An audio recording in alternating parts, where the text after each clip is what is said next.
Romeo and Juliet, Act 5 Summary. Act 5, Scene 1. In Mantua, Romeo awaits news from Verona, and speaks of a dream he has had, in which Juliet came and awoke him from death with a kiss. As he begins to reflect on the joy love creates, even in dreams, Balthazar, a Montague's servant, arrives with news that Juliet has died and is laid to rest in the Capulet tomb. Romeo is devastated and first questions how this can be. He then exclaims, "I defy you, stars." He asks Balthazar if he has not received letters from the friar. Balthazar assures him he has not. In spite of Balthazar urging him to wait, Romeo orders him to get him a horse that he can travel to Verona immediately. Romeo then attends an apothecary, where he offers a large sum of money for a poison which will make him fall dead. In spite of the law, the apothecary eventually agrees due to his poverty. Romeo exits for Verona with, "Come, cordial, and not poison. Go with me to Juliet's grave, for there must I use thee." To analyse this scene, consider how Shakespeare uses Romeo's exclamation of, "I defy you, stars," to advance the theme of fate, which was first expressed by the chorus in Act 1, where Romeo and Juliet are described as star-crossed lovers. This indicates they are doomed by the stars and that fate will work against them. With Romeo's defiant tone, Shakespeare shows the power and strength of his love, but also love's power to overcome reason. Ironically, by buying poison and hastening his own death, Romeo ensures the couple's tragic fate, rather than overcoming it. Act 5, Scene 2. At Friar Laurence's cottage, Friar John arrives and tells Laurence he was unable to deliver his letter to Romeo due to an outbreak of disease in Verona. Horrified that Romeo has not received the news of the plan, the friar laments that this could cause much danger. The friar decides to get Juliet from the tomb and write to Romeo again to collect her at his cell. Like Romeo, the friar credits fate as having a hand in the events. He states, "Unhappy fortune," upon hearing the news that the letter had been stopped by an outbreak of disease. Here the word fortune has connotations of fate and destiny, so it seems the friar too recognizes that Romeo and Juliet's love is poisoned by some trick of fate. Though the friar is presented as impulsive and reckless by Shakespeare, it is hard to deny his commitment to the young lovers, as he again leaps into action to try to fix the state of affairs. Act 5, Scene 3. Paris arrives at the churchyard outside the Capulet tomb at night to visit Juliet. He dismisses his page, then laments the loss of Juliet with, "Sweet flower, with flowers thy bridal bed I strew." His page then whistles to signal the arrival of another. Then Romeo enters the churchyard with Balthazar.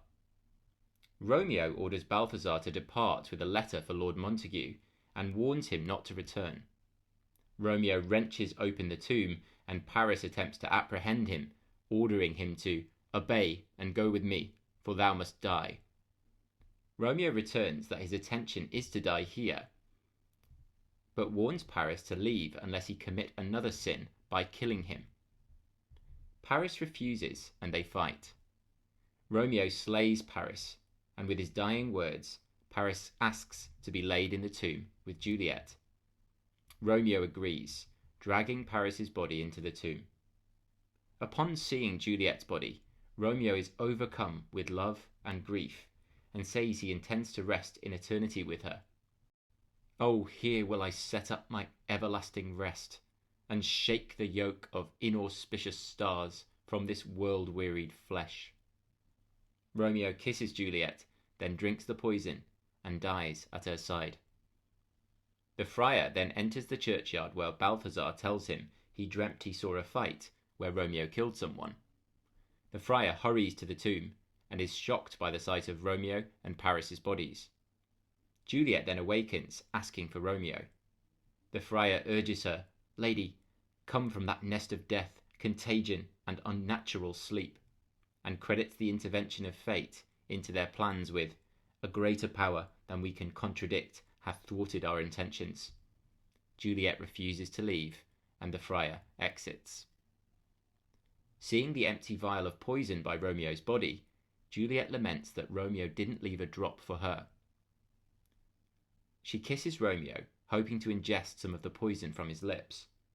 When she hears the noise of the watchman outside, Juliet picks up Romeo's dagger, and saying, "O happy dagger, this is thy sheath, there rust, and let me die," she stabs herself and dies upon Romeo's body. The watchmen arrive, having been called by Paris's page.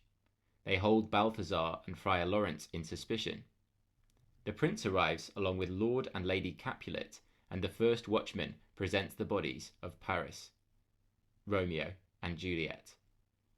As the Capulets begin to wail over the loss of Juliet, Montague enters and announces Lady Montague has died from grief over Romeo's banishment. The friar eventually intercedes and offers an explanation for what has happened. Balthazar offers the friar's letter to the prince as proof of his honesty. The prince scolds both Montague and Capulet, blaming the feud for the deaths. Montague and Capulet join hands and agree to end the feud. Each decide to raise golden statues of the other's child in honor of their love. The prince offers the final word.